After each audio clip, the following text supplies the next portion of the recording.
Son interesantes las preguntas que me haces, porque hablaste de la hormonoterapia, de la hipermedicación del ADD, del electroshock. Me parece que en esto estás oficiando, como corresponde en tu rol, ¿no es cierto?, como portavoz del tipo de cosas que circulan en la sociedad cuando se habla de los psiquiatras y de la psiquiatría, ¿no es cierto? Todas cosas que ocurren en escasísimas situaciones y ocasiones, con muy poquititos pacientes, ¿no es cierto?, que pueden efectivamente tener deslizamientos incorrectos o injustos, pero que para la inmensa mayoría de los psiquiatras esas cosas se filtran por una grilla ética que hace que uno actúe correctamente. Lo curioso en todo este movimiento que permanentemente hay desde los años 70, pero que hay antecedentes en la historia. Lucio Meléndez, que fue el fundador de la especialidad aquí en la Argentina y que fue el primer profesor de enfermedades mentales y primer director del Hospicio de las Mercedes, salía en los diarios de Buenos Aires con cargadas. Se hablaba de Lucio Meléndez como él y sus loquitos. Él que estaba por allá, por los altos de la convalecencia, ¿no es cierto?, con sus loquitos, me decían. Eso se llama estigma, estigma sobre la locura, y quien está al lado del paciente, que es el psiquiatra, recibe la sombra del estigma también. O sea, los psiquiatras son estigmatizados. Entonces uno escucha en las preguntas, en las entrevistas, muy frecuentemente en los comentarios de la población general, que se haga alusión a este tipo de cosas y no a los cientos y miles de pacientes que los psiquiatras atienden constantemente en instituciones, en consultorios, en la comunidad y que lo necesitan y se benefician claramente de eso. Para mí hay un sesgo, ¿no es cierto?, que muestra el estigma. ¿Por qué no se habla de todo lo otro? Reducirlo a ese tipo de patologías y a esas situaciones particulares es muy caricatural. Pero nosotros los psiquiatras estamos muy acostumbrados a que eso ocurra, forma parte de nuestro rol profesional y de nuestro perfil social. ¿Por qué la gente y las entrevistas no se orientan tanto a la cardiología o a la gastroenterología o a la neurocirugía, ¿no es cierto?, y tanto a la psiquiatría? Yo creo que porque tiene que ver con algo humano que aterroriza, que es la locura. Entonces esto obviamente significa o comporta un enigma, ¿no es cierto?, sobre el cual todo el mundo quiere tener una opinión, ¿no?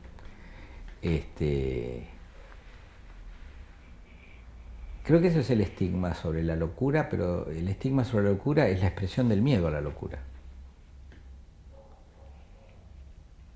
Y a los psiquiatras nos asignan algo muy particular por el hecho de hacernos cargo socialmente, porque lo buscamos, pero porque la sociedad también lo deposita en nosotros, de eso otro de la razón, ¿no?, de eso humano, ¿no?, que inquieta tanto.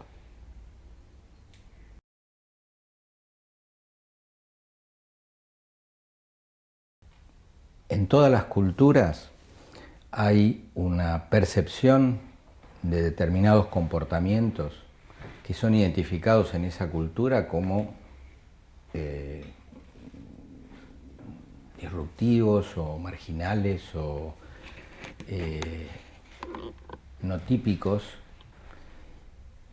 y desde que existe una percepción en la cultura occidental de esto, identificado con la noción de locura, que se remonta en la historia de la medicina y de la cultura a los griegos, ¿no? Ya Hipócrates hablaba de manía, melancolía, no las que conocemos ahora o definimos ahora como manía, melancolía, ¿no es cierto?, pero ya hablaban los griegos de eso. En adelante ha habido distintas maneras de llamar ese comportamiento en la cultura occidental.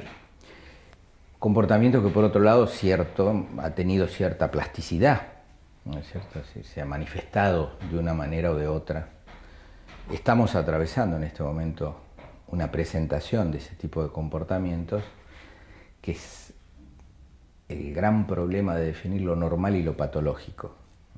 Y en la cultura contemporánea esto es altamente complejo de hacer. Para no hacer una larga historia y remitirnos a los últimos años y a las cosas que están en vigencia, en la psiquiatría, la especialidad médica que se dedica al diagnóstico, tratamiento, prevención y rehabilitación de los trastornos mentales, existen en este momento distintas maneras de clasificarlos.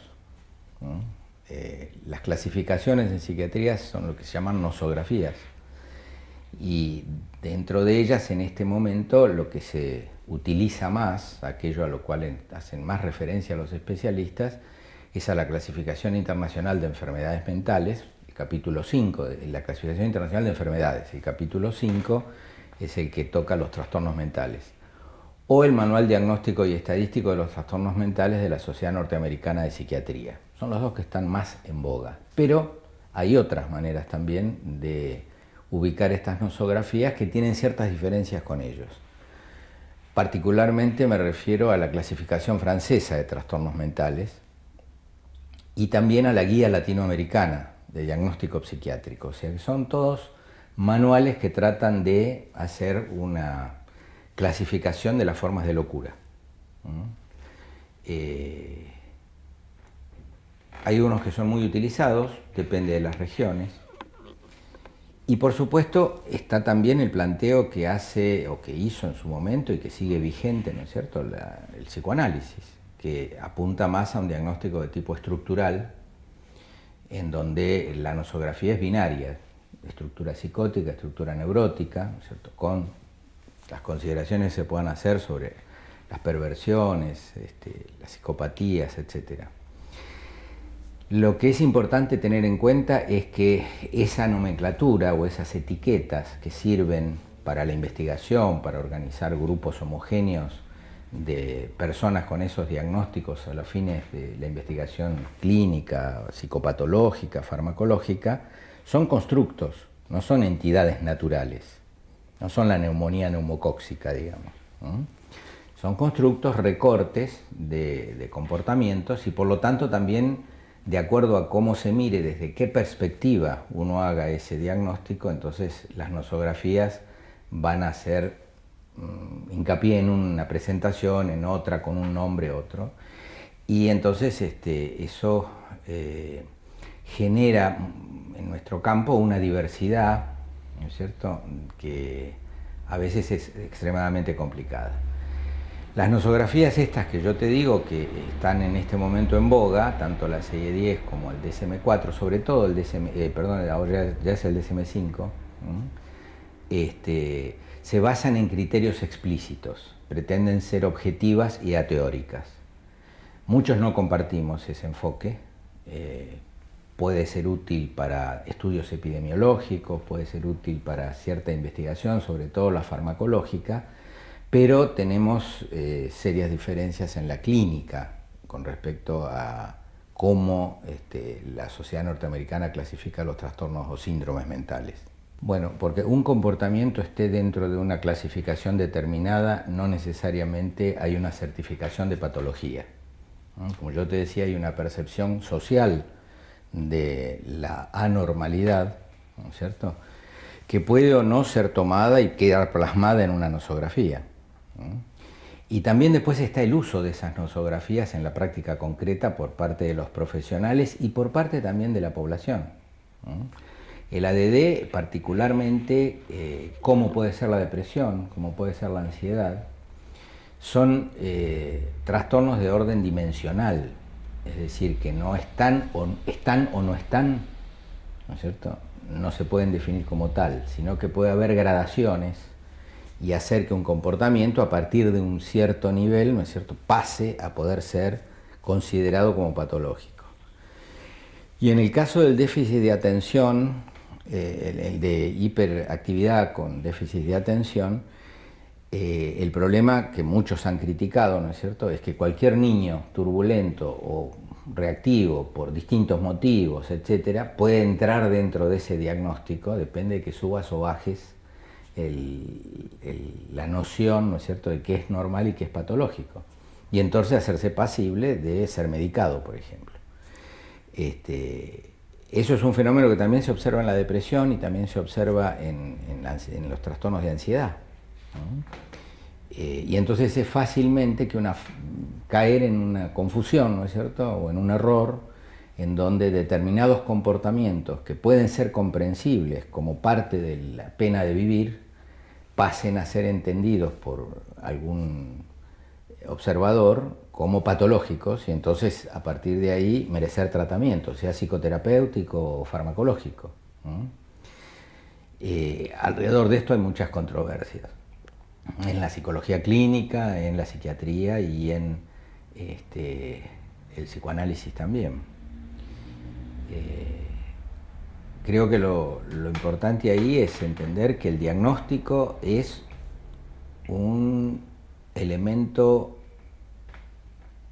organizador de terapéuticas, es algo que tiene que tenerse como punto de referencia, pero que no define a una persona como tal.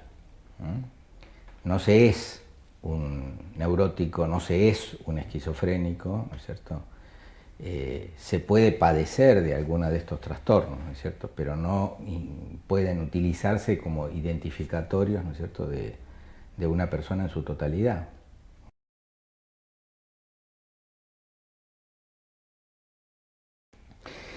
Ha habido desde los años 90 en adelante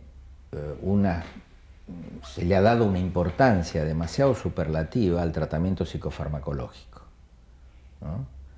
En medicina, tradicionalmente se habla de tratamientos etiológicos, aquellos que van a la causa de una enfermedad cuyo origen se ha determinado con claridad, y tratamientos sintomáticos, ¿no?, que lo que hacen es moderar, apagar, frenar síntomas que pueden ser o molestos o peligrosos.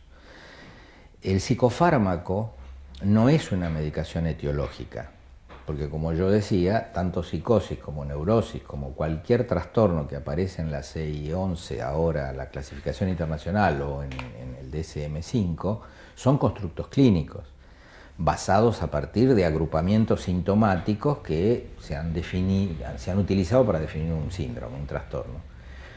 El psicofármaco lo que va a hacer es actuar sobre determinados síntomas, ¿no? Va a frenar un proceso delirante que confunde a la persona o a moderar fenómenos alucinatorios, ¿no es cierto?, que también lo perturban profundamente, o a frenar una angustia desorganizadora, o a contribuir a levantar un ánimo deprimido, ¿no es cierto?, desde el cual la persona no puede pensar. Pero en realidad mi manera de ver la utilización del psicofármaco, que no es menor, que ha sido un recurso extraordinario, es que permita poner al sujeto en condición de hablar, de decir su verdad. Así nacieron los psicofármacos. En las primeras observaciones en el Hospital Sainte-Anne en París, lo que les llamaba la atención era que podían frenar muchas de estas manifestaciones que lo hacían al sujeto completamente inabordable, sin dormirlo, porque hasta ese momento para calmarlo se usaban barbitúricos que lo dejaban durmiendo permanentemente. Y entonces decían, ahora no tienen esos síntomas y podemos hablar con él. Es decir, es un recurso para poder permitir que el sujeto diga su propia verdad. Y eso se va a expresar en un abordaje psicoterapéutico y luego en las patologías severas, ¿no es cierto?, en ciertos abordajes socioterapéuticos que le van a permitir volver a reinsertarse en el rebaño humano con las condiciones mejores que se pueda. Ese es el límite del psicofármaco. No es curativo. Entonces, pensar que uno va a tratar solamente con psicofármacos es un error. En sí es un error. Nadie que seriamente haga psiquiatría va a creer que con eso solamente lo puede resolver. Puede ser que haya alguien que lo crea, ¿no es cierto?, pero está equivocado. Así de simple. Y la práctica clínica demuestra que lo que estoy diciendo es cierto. Puede ser que se apaguen algunos síntomas, luego van a aparecer de otra manera o van a volver a aparecer o van a estar permanentemente presentes porque lo que hay que tratar de resolver por vía psicoterapéutica no se resolvió. Así que el uso exclusivo de psicofármacos en el tratamiento psiquiátrico no corresponde, y los psiquiatras no creemos que eso sea, nadie creo que seriamente piense que con eso va a resolver todos los problemas.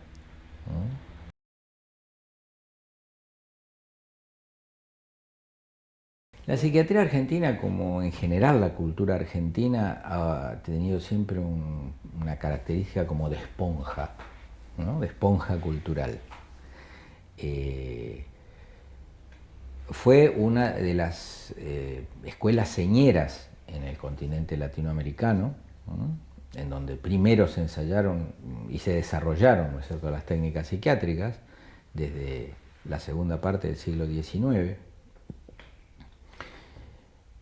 Fue uno de los países en los que el desarrollo del psicoanálisis fue más intenso. Fue uno de los países en el que las facultades de psicología han arrojado más profesionales y tempranamente se organizaron como tales, y psicólogos clínicos particularmente. Es decir, que el mundo psi argentino se caracterizó por ser muy importante, muy grande, y tener un efecto sobre la cultura que iba de par con la demanda también de los argentinos acerca de todas las técnicas psi, y lo sigue siendo, para bien y para mal, en algunos aspectos. Esto daría para explicarlo mucho más largo, seguramente ahí vas a cortar con el para bien y para mal.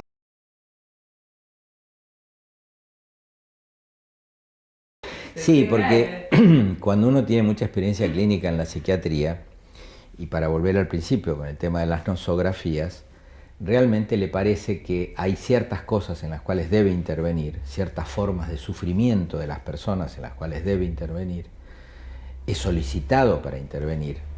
Pero también es cierto que a veces la cosa desborda, la gente consulta y algunos profesionales aceptan, ¿no es cierto?,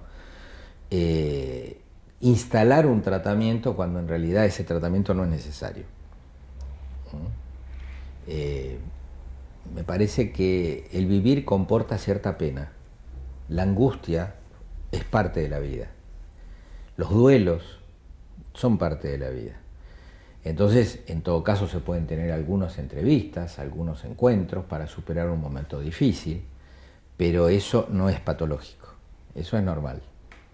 Y es una de las cosas que hay que tener sumo cuidado, y sumo cuidado de no patologizar la normalidad, ¿no? Y sumo cuidado cuando se la patologiza de no terapeutizarla, ¿no? No utilizar psicofármacos, por ejemplo, para tratar un duelo. Saber diferenciar exactamente qué es una depresión clínica y qué es un duelo. Por eso digo que hay ciertos límites a las cosas, ¿no es cierto? Y para bien y para mal, porque tanto por el lado de quien viene a demandar como el lado de quien acepta la demanda, es mejor no patologizar ciertas cosas, ¿no es cierto?, sino colocar al sujeto frente a sus responsabilidades vitales y que él tome decisiones.